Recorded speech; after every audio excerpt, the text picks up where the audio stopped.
Hey guys, this is Dale Mathis. Some of you may have received a clock mechanism that may have gotten damaged, and it's easy to replace, and I'll show you. So you're going to have your cap here.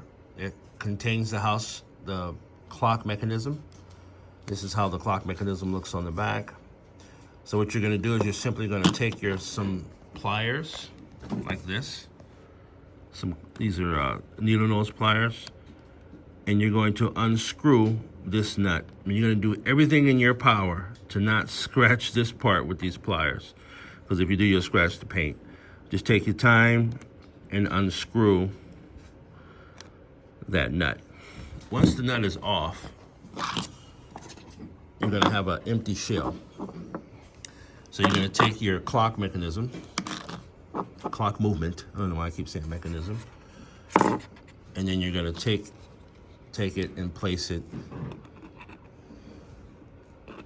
and this is your new clock movement that you'll receive from me. These movements are high torque movements. They're not normal movements. They're designed to carry the heavier hands. So you're going to take that, you're going to place your washer on top, and then you're going to take your nut, and then you're just simply going to screw it back on. Just take your time, try to get it even.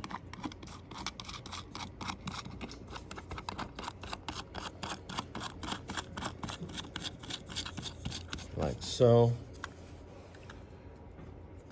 And then you take your needle nose pliers and gently tighten it. You don't want to over tighten it.